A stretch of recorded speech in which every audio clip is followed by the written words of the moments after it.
The glass conference room on the third floor still smelled like a mix of pasteurized milk and whatever expensive perfume Chloe had sprayed before stepping on stage. The fluorescent lights bounced off the polished steel floor below. The production line hummed steadily. Through the glass, I could hear the low rumble of the boilers, steady, dutiful, almost comforting. If people worked as precisely as those machines, maybe the world would be quieter. I'm proud to announce our new director of quality, my talented daughter, Chloe Mercer. Grant Mercer raised his champagne glass, voice firm and confident, like he was making a declaration for mankind. The applause rang hollow, like tin. I didn't clap.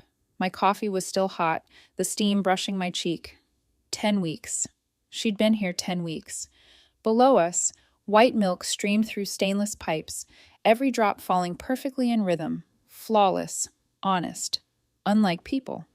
I sat still, spine straight, eyes fixed on the glass, as if watching myself being molded out of cold metal. Chloe stood beside her father, smiling that mirror-practiced smile. I'm truly grateful to my dad, and especially to Nora, the one who's guided me. I hope to keep learning from you. I nodded slightly, lips curving into the kind of polite smile you wear when you're being buried alive. Around the room, colleagues nodded too. Some glanced at me, sympathy and fear mixed in their eyes. Everyone knew I'd been running this system for 3 years, rewriting every procedure after the 2021 recall. No one said a word. Marie, the senior secretary, hesitated as she replaced the nameplate Nora Whitfield with Chloe Mercer. Her hand trembled just a little. Grant glanced at me, that blend of guilt and satisfaction. He lifted his glass again. We'll continue to grow with a youthful vision. Chloe will bring the innovative spirit this company needs. Innovative spirit. It sounded like a slogan printed on a break room poster. I took another sip of lukewarm coffee. The paper cup crinkled softly. When the ceremony ended, Chloe walked over, her voice syrup sweet. Could you help me finalize today's batch reports? I'm still getting used to the compliance software. That software is called FDA compliance, Chloe. Oh, right. She laughed, nodding quickly. I smiled back, a pulse tightening in my neck. Let's hope so. She left, heels tapping with the cheerfulness of someone who's never been wrong in her life. When the door closed, only the machines kept speaking. I moved closer to the glass. Below, the plant breathed like a giant body inhaling milk and exhaling steam. In the last batch, one milk bottle bulged, its metal cap slightly domed, catching the light. To an outsider, it was just a pressure glitch. To me, it was a warning. I placed my hand on the glass. My reflection blended with the moving line behind it. Pale, still, silent. It bulged because the heat cycle was wrong. Just like this room, full of trapped air no one wanted to notice. Everyone else had left. I stayed, listening to the sterilizer's hiss, a rhythm more honest than any of the congratulations earlier. On the table, the champagne glasses still shimmered. Bubbles rose and burst, exactly like my trust in this system. I turned away and walked down the hallway. The fluorescent lights illuminated every slogan on the wall. Quality is our legacy. Excellence through family leadership. I let out a quiet laugh. Family, they called it. Here, the milk gets tested more thoroughly than the people. My office smelled faintly of bleach. On the desk sat 3 shipment files waiting for signatures. A blue pen lay beside a glass vial of samples. I opened batch L27. Everything looked normal except for one note. Labeling delay, 3 minutes. No one would care. I did. 3 minutes can mean the difference between safe and statewide recall. The door opened. Marie peeked in. Grant wants you to sign before the trucks leave. Chloe asked if you could check the temperature. I didn't look up. She can check it herself. Marie sighed. He said it'd help with a smooth transition. Transitions are never smooth. People just pretend not to hear the cracking sound. The door closed quietly. The bulged bottle still sat under the light, its surface reflecting a thin silver line. Pressure is building inside. 1 more degree, and the cap would pop. I picked up my phone and took a photo, not for evidence, for memory. In the frame, my face blurred behind the bottle. 2 things caught under the same pressure. They thought I'd stay silent. They forgot that silence is also a chemical reaction. I signed the report and added a single note beneath my signature. Pending review, temperature verification required. Polite, harmless. But to the right eyes, it would be a signal. I turned off the lights. The hallway glow slipped through the doorway. The bottle gleamed once, trembled, then stilled. I drew the blinds open, letting the winter gray of Wisconsin spill in. The sky outside was flat and cold, like a blank page waiting to be written on. The day had said enough. The rest, I'd let the numbers speak. And when numbers speak, people have no choice but to listen, whether they want to or not. I once thought I'd stay at Dairy Pure until my hair turned gray. 3 years ago, when the 2021 milk recall sent the entire state into chaos, I was the first to walk into the crisis room, not to find who was at fault, but to stop the bleeding. They called it the listeria leak. Thousands of cartons destroyed, 3 children hospitalized, and Grant stood in front of cameras saying, "We'll treat this as a learning opportunity." And me, I didn't sleep for 9 nights. I rewrote every single inspection protocol from 161 degrees Fahrenheit for 15 seconds to pH thresholds, then retrained every operator by hand. Every morning, I showed up before 5, standing in the fog of rising milk steam, checking temperature myself, inspecting seals, signing off with my blue pen, only when everything was perfect. One small deviation, and thousands of children could get sick. I never let that happen. Grant doesn't remember, Chloe doesn't know, but the records still carry my signature. Verified, no deviation. Those long nights I came home after midnight.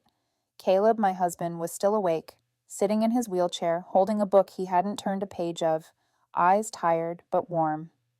"You've worked too much, Nora, I know. But if I don't, who's going to pay for the therapy?" After the accident, he barely spoke. He lost both legs at a construction site 3 years ago. The insurance covered half the rehab equipment. The rest was on my back. In the corner, my daughter Emma, 10 years old, looked up from her homework. "Mom, why don't you ever eat dinner with us?" I smiled. "Because I'm making sure someone else's breakfast is safe."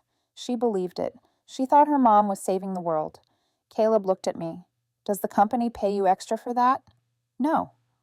"Then why keep doing it?" "Because no one else will." Outside, the winter wind howled through the vents. Albuquerque was dry and cold, and I opened my laptop in the small kitchen, the light glinting off Caleb's prosthetic legs, steady, unyielding. I used to joke, around here, they call quality control sending motivational emails. I call it measuring every sterilization second precisely. Caleb laughed. Only you could find romance in a number. The truth is, I didn't. I was scared. Scared someone might miss a detail and turn it into a headline. Scared that one day I'd be too tired to double check, and some child would end up in a hospital because I trusted someone else. Grant once said, "Nora, you have a tendency to be extreme." I said, "If food safety is extreme, then I'll stand at that edge." 3 years passed. I became someone everyone at the plant knew, not to cross, not to underestimate. They called me Iron Nora. I didn't mind. At least iron doesn't bend easily. But inside that small house, I wasn't iron. I was a wife watching the news beside her husband, a mother telling her daughter bedtime stories about the woman who keeps milk safe for the world. The difference is, the world doesn't know she exists. Once, Emma broke a glass and burst into tears. I knelt down, picking up the shards.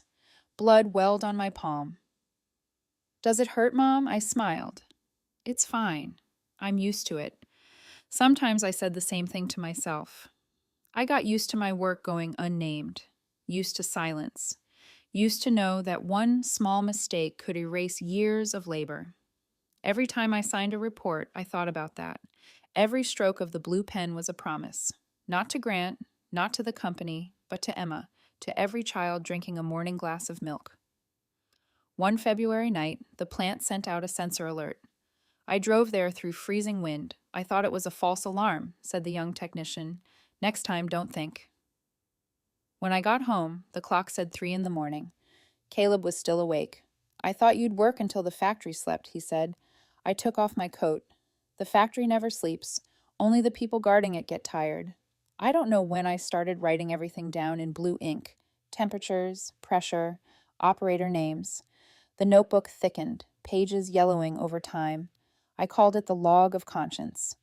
Marie once joked, "If you ever quit, who dare sign those papers?" I just smiled. If someone dares to sign for me, they'll dare to skip safety too. Those 3 years brought no medals, just calloused hands, cold nights, and endless hospital bills. But whenever I heard the sterilizer hum, steady, honest, I felt peace. Because at least one thing in my life still ran exactly as it should. I didn't need thanks. All I ever wanted was for people to remember this. Sometimes, silence is the reason the world stays safe enough to drink a glass of milk. That night, the city was silent. Only the old heater made a faint ticking sound, like a tired heart struggling to keep rhythm. I brewed a cup of peppermint tea, the only thing strong enough to drown out the smell of disinfectant and unpaid bills. On the table, the swollen milk bottle sat quietly, a witness made of glass and pressure. The desk lamp cast a silver streak across it, like a crack in metal. I set the teacup beside it. Both gave off steam, one warm, one toxic. I opened my laptop. The blue glow spread across the wall, uneven, alive. The cursor blinked like it was urging me to write. Dear Mr. Mercer, please accept this letter as my formal resignation from my position as Senior Quality Manager at Dairy Pure Foods. I paused, took a sip of tea. My hands didn't shake. There was only the calm sharpness of someone who knows exactly where to strike the match. The letter was half a page. No blame, no drama. Thank you for the opportunity. Wishing the company continued success, effective in 2 weeks. But behind that envelope, I slipped another document. I titled it, Food Safety Memo, Withdrawal of Authorization under FDA Clause 4.2.1b. The last 3 batches had small deviations. Temperature off by 0.8 degf, pH above tolerance by 0.3, and sealing was delayed a few seconds. To anyone else, harmless. To me, a warning sign. I typed, per clause 4.2.1b of the FDA code, I hereby withdraw my authorization signature from batches L27, L28, and L29 due to incomplete temperature validation and deviation exceeding allowable tolerance. A single paragraph, but enough to stop a production line. I added by hand, documentation retained for verification. Then whispered, keep it short. People don't read long. But when the FDA reads, they read every word. The printer hummed in the quiet room, the sound like a heartbeat recording the truth. I signed, folded, and sealed it in a white envelope. On the front, I wrote by hand, to Grant Mercer, confidential. I stood up, looked at the bottle one last time. I don't need to speak. The system will speak for me. The next morning, the sky was thick with fog. I arrived early, and the parking lot was still empty. I placed the envelope on Marie's desk. For Grant.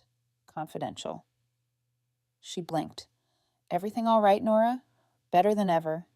As I walked past the lobby, I saw Chloe through the glass wall, giving a presentation. Her lips shaped pretty, empty words. Innovation, efficiency. She had no idea that downstairs the sterilizers were holding a secret big enough to choke their empire.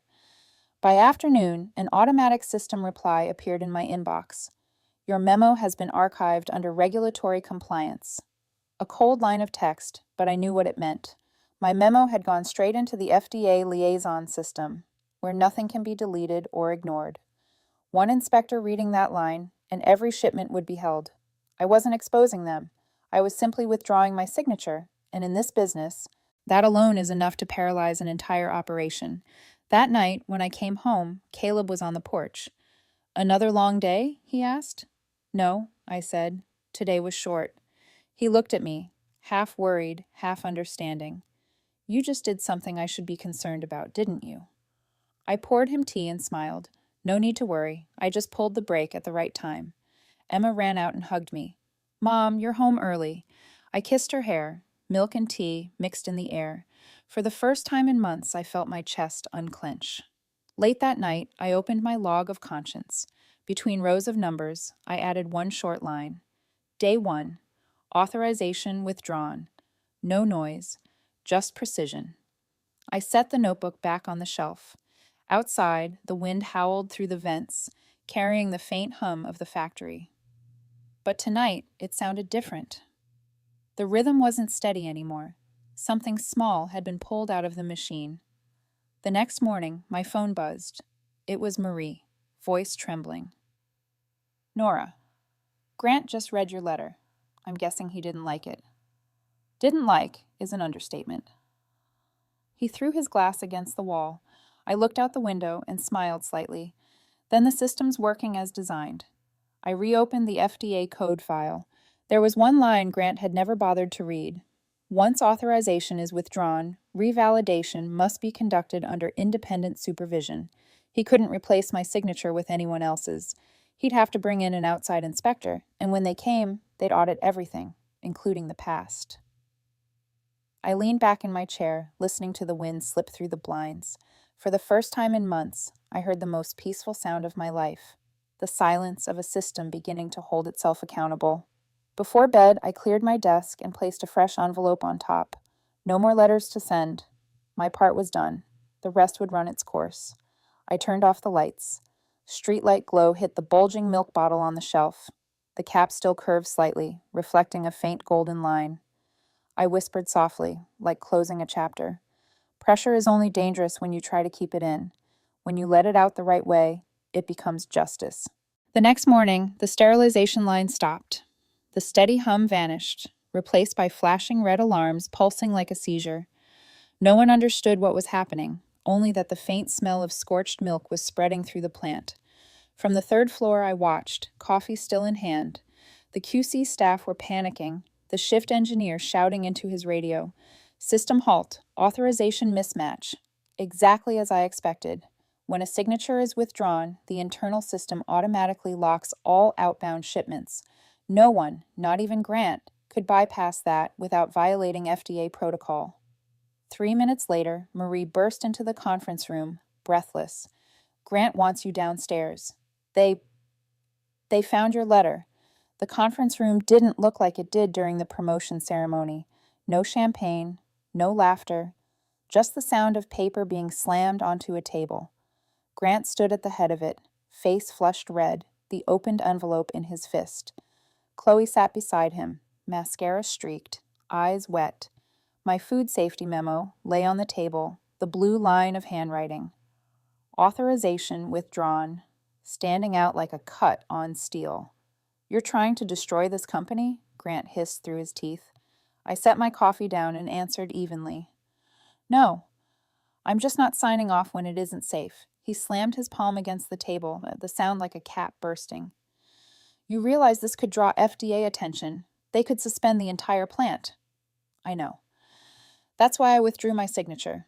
The company attorney, Vaughn, sitting in the corner, flipping through papers, spoke in a hoarse voice. Legally speaking, she's within her rights. No one can sign in her place unless recertified under FDA supervision. The room fell silent. I could hear the fluorescent lights buzzing overhead. Chloe finally spoke, her voice trembling.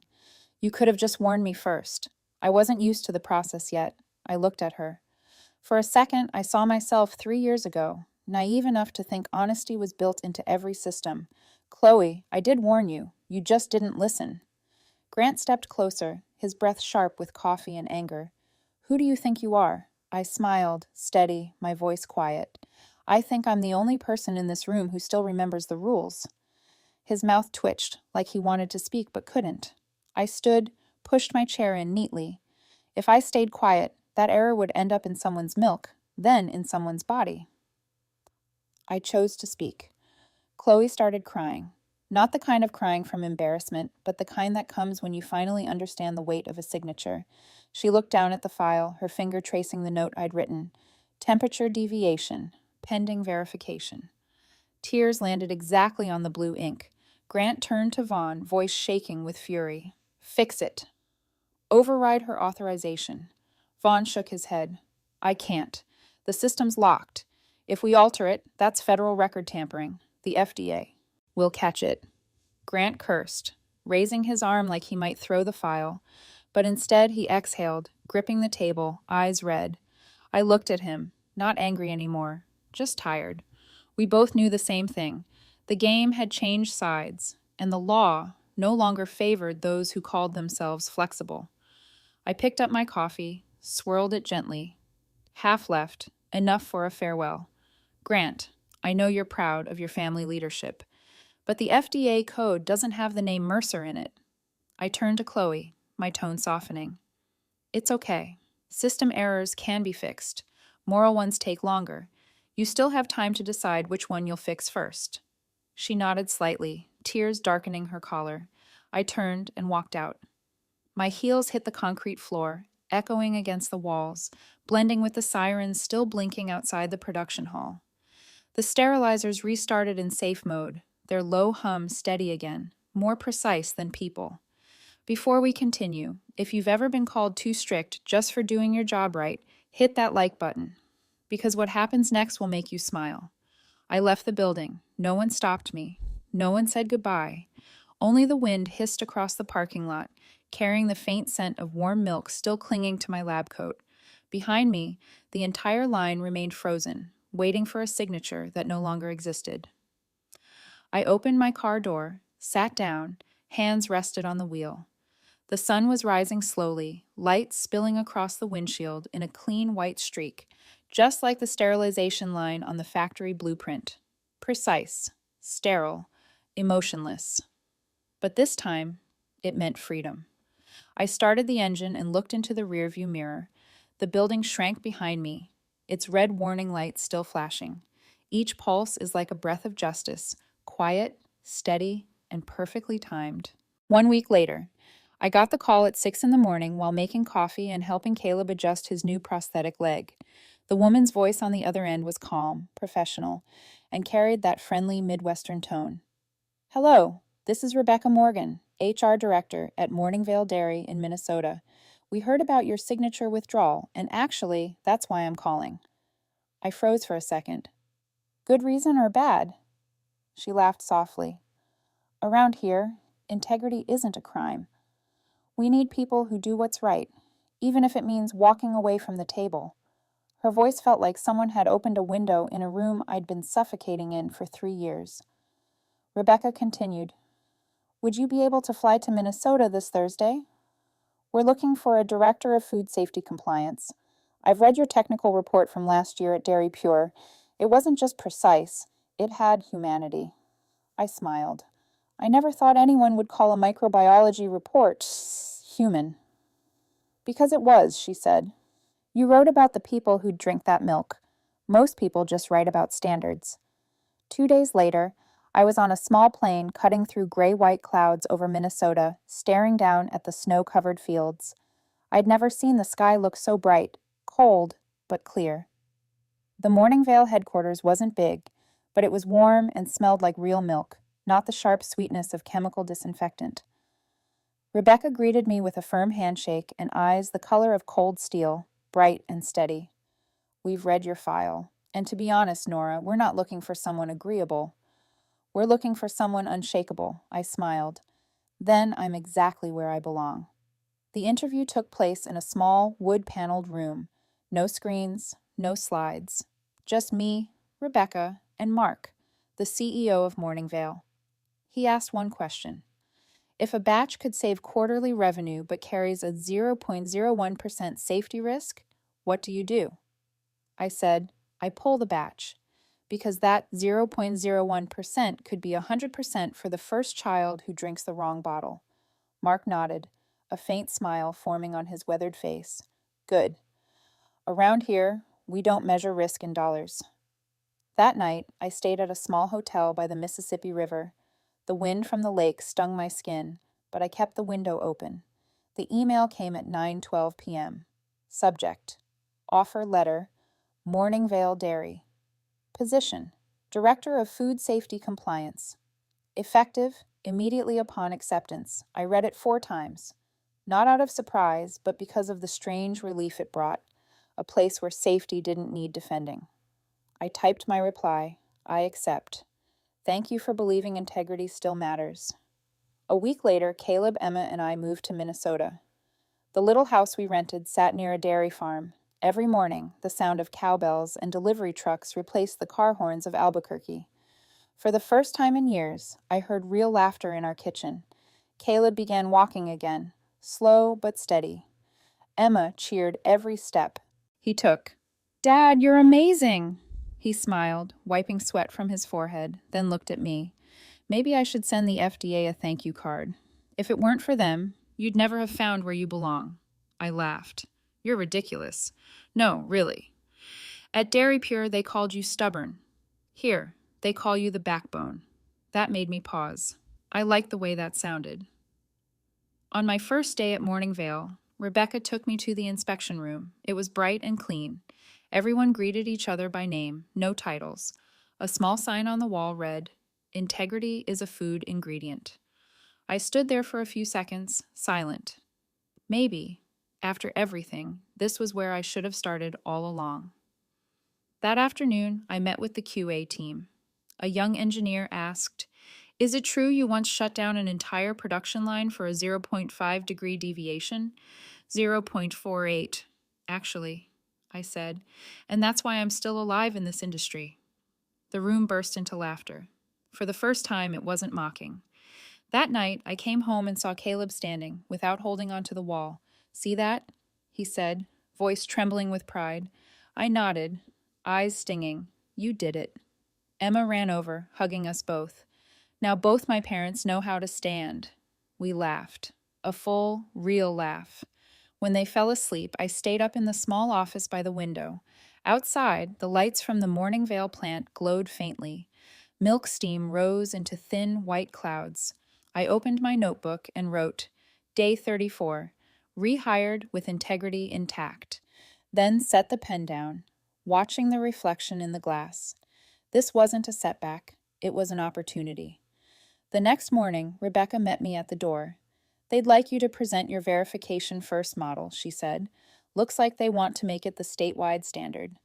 I walked into the boardroom. No raised glasses, no fake smiles, just people who actually listened. Grant once said I was too rigid. Here, they call it the backbone of the dairy industry. At the end of the day, I drove past snow-covered fields. The sun set late, its orange glow melting over the white like liquid milk. I pulled over, rolled the window down, and let the cold air in. No hum of machinery, just the distant sound of cows and the steady rhythm of my own heartbeat. I thought of that bulging milk bottle from years ago. It was still packed in a box I'd brought with me. The silver lid slightly curved, a reminder that some things, if left unchecked, will explode. But this time I wasn't afraid, because now I knew, here, when pressure builds, people don't hide from it. They fix it. Snow began to fall as I drove. On the radio, someone was talking about the importance of public trust in food safety. I smiled and whispered, "Justice doesn't need noise. It just needs precision." My car rolled down the snowy road, leaving 2 clean tire tracks behind, clear and firm, like a signature, and this time I knew it was one I'd never have to withdraw.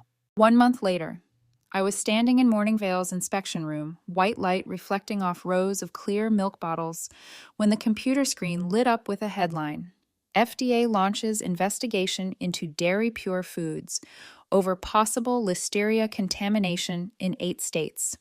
Beneath it was a familiar image, the building with the Milk Drop logo and the slogan, "Excellence through Family Leadership." And near the bottom, a small line, "Internal sources reveal the investigation began after a food safety memo was filed by the company's inspection division." I didn't need to read further. I knew exactly which memo that was, the food safety memo I'd written, now publicly cited in an FDA investigation file. 3 hours later, my phone buzzed. Caller ID, Grant Mercer. I stared at it for a few seconds, then picked it up. Grant. His voice was low, hoarse, stripped of its usual arrogance. "Nora, I know this has gone too far. The FDA has seized 3 shipments in Houston and Denver. The press says there was an internal leak. Can you help me manage this crisis?" I closed my eyes, took a slow breath. Grant, I already helped. You just didn't listen. I know. I know I was wrong, but the company's in trouble. They want to talk to the person who wrote that report. Then congratulations. For the first time in your life, they finally want to listen to me. Silence on the line, only the faint hum of air conditioning. Nora, he said quietly, can I come to Minnesota to see you? No need. My answer's still the same. Safety isn't optional. I hung up. The next day, the Wall Street Ledger ran a 2-page article. Dairy Pure recalls 2.3 million units after safety managers' withdrawal memo surfaces. According to internal sources, the company ignored multiple temperature deviations prior to shipment. They quoted my own words. Corrective verification is required prior to interstate distribution. A short sentence, 12 words, but enough to halt an entire corporation. That afternoon, I received an email from Chloe Mercer. Subject, I didn't know. Nora, I didn't realize it was this serious. I thought it was just a few degrees. I thought I could fix it later. Now everything's falling apart. I'm so sorry. I typed back one line. That's the problem, you didn't realize. Then added one more. Technical errors can be fixed. Negligence can't. Then I pressed send. The news spread fast. The FDA ordered recalls in 8 states. 2 children were hospitalized with intestinal infections. Thankfully, no fatalities. But that was enough to shatter Dairy Pure's decade-long illusion of absolute safety. By nightfall, every major outlet mentioned my name. Not as praise, just as a citation. Whistleblower memo. I didn't speak. I didn't need to. Rebecca knocked on my office door, holding a newspaper. You're the only person I've ever seen stop a corporation with a 2-paragraph memo. I smiled. I just followed the law. They followed flexibility. Flexibility? She raised a brow. Grant used to say I was too rigid. Now the FDA says he was too flexible with data. She laughed, then sighed. The world has a cruel way of being fair. 2 days later came the FDA's public hearing. It was streamed live to millions. Grant appeared in a gray suit, hair grayer, face drawn. Behind him sat Chloe, bare-faced, clutching her folder tightly. The investigator asked, Mr. Mercer, is it true your company authorized shipments not verified under Regulation 4.2.1b? Grant stayed silent, then gave a slow, defeated nod. The split screen showed my photo, the author of the memo. Reporters called it the Clause 4.2.1b trigger.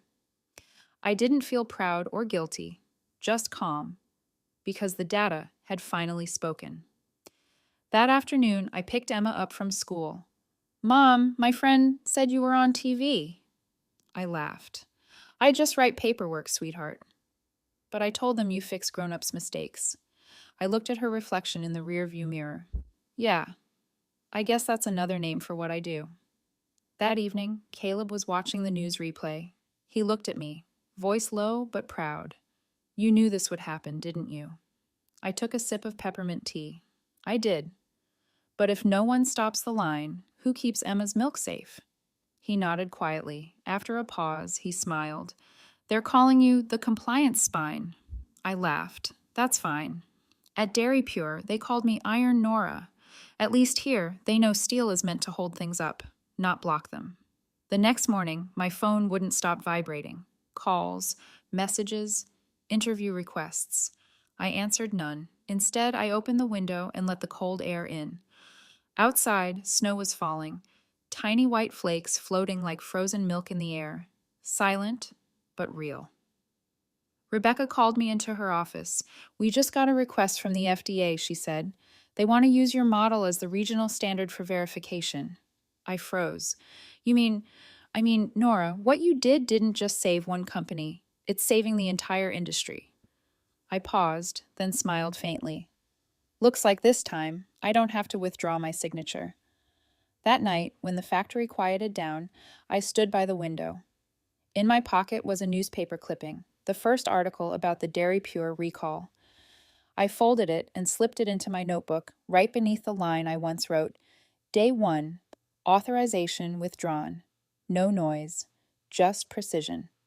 Then I added, Day 45, truth confirmed, no anger, just balance.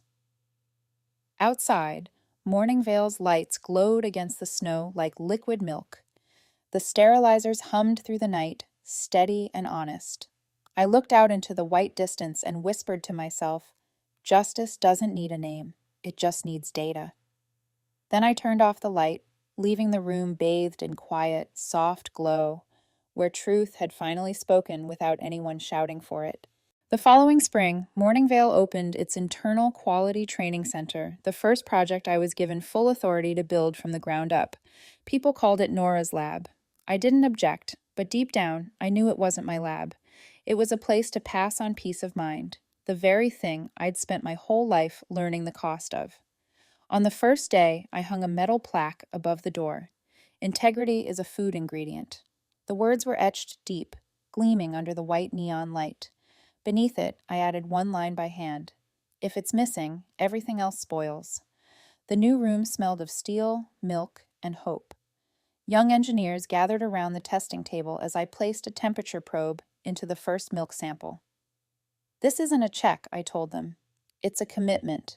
Every data point you record is tied to a person who'll drink this in the morning. If you forget that, everything else is just pretending. One of the young engineers asked, Aren't you afraid people will dislike you for being so strict? I smiled. Dislike is just a side effect of integrity. It's harmless, unless you let it distort the numbers. Rebecca walked by, observing quietly. You know, Nora, I think we should start a class for the executives. They need to learn what compliance really means. If they're willing to sit still and listen, I said, I'll teach for free. One afternoon, I received a letter from the FDA certifying that Morningvale had achieved zero deviation status for 12 consecutive months. Rebecca brought a glass frame and placed it on my desk. They're calling it a milestone. I shook my head. No, it's just what happens when you don't lie. Next to the frame certificate sat the National Food Safety Award trophy, and beside it, the swollen milk bottle I'd kept for over a year. I never threw it away. Every true beginning needs a crack to remind us of pressure's limits. At the award ceremony, reporters asked how I felt. 3 years ago, I said, they called me too rigid. Today, they're handing me a trophy for that same rigidity. I didn't change. The world finally adjusted its temperature. The crowd laughed, and for the first time in my career, I realized the laughter was genuine. No sarcasm, no fear. That night, I came home late. Caleb was in the living room, the lamplight glinting off his new titanium prosthetics. He gripped the chair arms, stood up, slowly but on his own. I froze. He exhaled hard, steadying himself, then smiled. I can stand now, because I married someone who never sits still. I stepped closer, holding him, eyes stinging. And I can stand because you never gave up. Emma ran out of her room, shouting, Dad's standing! Mom, look! We all laughed, bright, real, effortless. Later, when they slept, I sat at my desk, staring at the trophy and the old milk bottle side by side. One gleaming, one dull. One representing recognition, the other a lesson. I realized rebirth isn't starting over, it's revalidating yourself and passing inspection. A week later, I was invited to Washington, D.C. to speak at the Public Trust in Food Systems Conference. I opened with a line that made the audience laugh. I didn't save milk, I saved the people who drink it. And I closed with something simpler. We don't need heroes in food safety. We just need people willing to check the temperature one more time, even when no one's watching. After the talk, an older engineer approached me. I worked at Dairy Pure for 15 years, he said. If I'd had your courage, maybe things would have been different. I shook his hand. It's never too late to flip the right switch. By summer, the training center began welcoming interns. I taught them how to test pH, read deviations, and, most importantly, see ethics in numbers. One student asked, Do you think you won, now that Dairy Pure collapsed? I answered softly, I didn't win against them. I just didn't lose myself. One afternoon, I walked down the factory hallway. Through the glass panels, sunlight glinted off the stainless steel lines, steady, bright, clean. The sterilizers hummed softly, the heartbeat of a system reborn. I placed my hand on the glass, like I once had, but this time I didn't see just my reflection. I saw a whole team behind me, keeping rhythm together. That night, I opened my journal again. Beneath the line that read, Day 45, Truth Confirmed, I wrote, Day 120. Renewal achieved. No pressure. Just purpose. Then I looked at the bottle. The lid was no longer swollen. I had drilled a small hole in it, letting the air escape, a quiet ritual. Beside it, the trophy glowed under the desk lamp. Two objects side by side, a balanced equation. Outside the window, the snow was melting, revealing soft brown soil. Cows in the distant fields called out, low, long, alive. I closed my eyes, listening to that sound, and smiled. At last, I understood. I didn't need to be known. I just needed to know that people were still drinking milk safely, and still believed someone out there was checking it for them. The following autumn, news spread across every trade journal. Dairy Pure reports 40% revenue drop. CEO Grant Mercer officially steps down. No one had to explain why. Investors were done with excuses. Customers had moved on to brands they didn't have to read about in the morning recall reports. On my desk lay a thick, cream-colored envelope, my name written in black ink across the front. For Nora Whitfield. No logo, no return address. Inside was a handwritten letter, slanted, shaky, ink smudged in places. Nora, I laughed when you walked away. But now I understand. Silence isn't weakness. I thought hard work was enough, but effort can't replace integrity. When the FDA returned for reinspection, they found dozens of falsified records, the same ones I'd signed without checking. Grant lost his position, and I lost trust in myself. If there's one thing I want to say, it's this. Now I understand why you left and never looked back. The paper trembled slightly in my hands, carrying a faint scent of milk and dust. I folded it carefully. No anger, no satisfaction, just a quiet sadness, the kind you feel for someone who could have done better, if only they'd learned sooner. 2 weeks later, I attended the National Food Safety Conference in Chicago. The ballroom was vast, softly lit, with rows of chairs aligned like a perfect assembly line. My keynote was titled, The Cost of Silence. I told my story without names, only about how one signature can either protect thousands of lives or make an entire industry bow its head. The room was silent enough that I could hear the air brushing past the microphone. When it ended, a woman approached.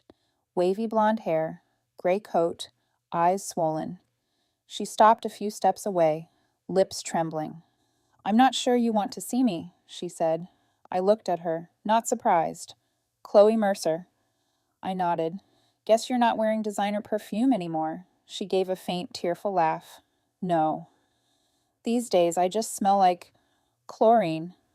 We both laughed quietly, the kind that comes from shared exhaustion, not humor. We sat at a cafe near the lobby. Her cappuccino went untouched. She began, after my father resigned, he sold his shares and moved back to our old farm. I stayed to clean up the mess. There were files I had to re-sign, one by one, and every time I saw my name, I thought of you. I remembered what you said. If I stay silent, that mistake will end up in someone's milk. I said nothing. There was nothing left to add. She looked down, voice trembling. Do you hate me? I shook my head gently. No. At least you still know how to cry. That answer broke her. Tears came. Not dramatic, just real. Quiet tears, falling in a mid-afternoon cafe between two women who once stood on opposite ends of the same production line. I handed her a napkin. You know, Chloe, I said softly, in this line of work, there are two kinds of mistakes. The kind you fix with procedure and the kind you fix with conscience.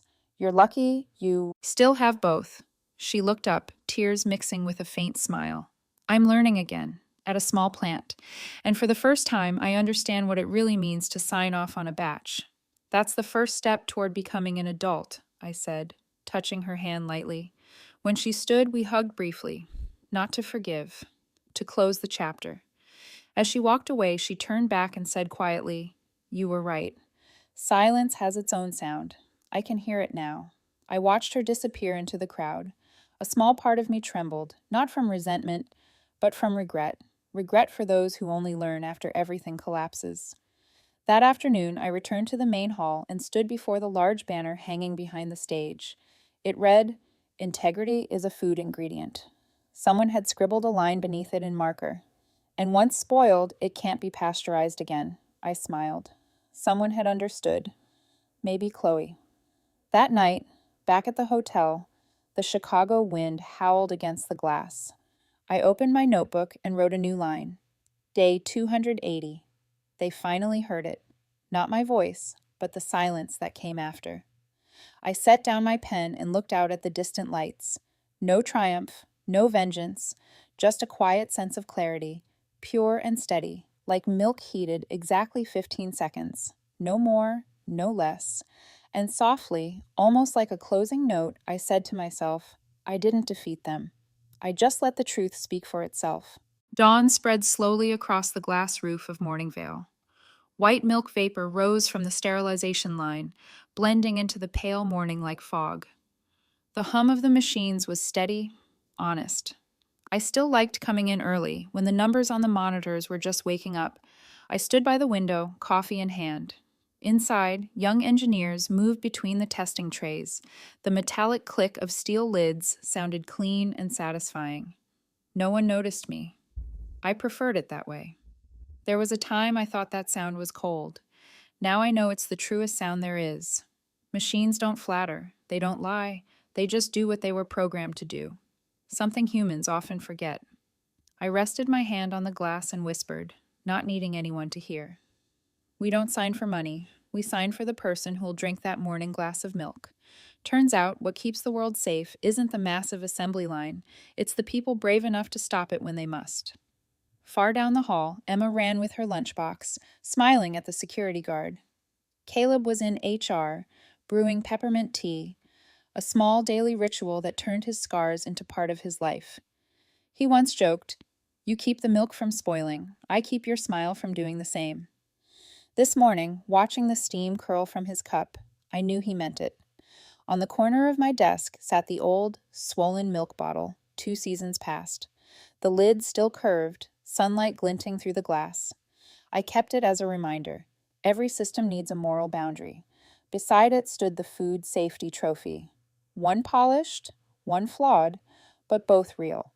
Together they said the same thing. Without ethics, there is no safety. I opened the log of conscience. The pages were yellowed, but the blue ink was still bold. Beneath the line that read, Day 280, they finally heard it, I wrote, Day 365, balance achieved. No noise, just purpose. I closed the notebook and murmured, safety doesn't need to be loud. It just needs to be right. Morning light brushed across my face, soft but clear. I was no longer the fighter. I was the one who'd found calm after the storm. On the wall hung a wooden plaque. This wasn't a setback, it was an opportunity. I read it each time I passed, not as comfort, but as truth. Being dismissed was just another chance to recertify myself. Next to it, carved into the wood, another line, some bridges once burned stay ash. I used to fear the bridge I burned. Now I understand. Some bridges aren't meant to be rebuilt, because the other side isn't worth returning to. Footsteps echoed down the hall. Emma's voice followed, and Caleb called from the tea room. Honey, is the water hot yet? Almost. Just like me every time the line runs on spec. He laughed. Still sarcastic, huh? Of course. It keeps the system from cooling down. We both laughed. The sound blended with the hum of the machines. Steady, rhythmic, alive. I lifted the old milk bottle. The metal cap was cold against my fingers. I set it on the shelf near the window where the light struck strongest. The soft white glow across the wall looked like a breath. I stared at it one last time, calm inside. No one's perfect, but at least we can be precise. Outside, the Morningvale line ran smoothly, not out of fear, not out of pressure, but because everyone understood why their work mattered. I inhaled deeply, the scent of warm milk, peppermint tea, steel, and sunlight. The smell of a day done right. I thought of everyone, somewhere out there, who'd been called too rigid, Too difficult, not flexible enough. And I spoke into the quiet. If you've ever been overlooked just for doing the right thing, this story was for you. Tell me where you're watching from. And if you still believe integrity matters, hit subscribe, because somewhere out there, another Nora needs to hear this. I glanced at the small camera on the desk, the one recording my ethics series for students. The golden light washed softly over my face. I took a slow sip of coffee and said the final line, clear and steady. Some truths don't need to be shouted. They just need to stay steady, like the hum of a sterilizer. The only sound that remained was that steady hum, the heartbeat of integrity itself.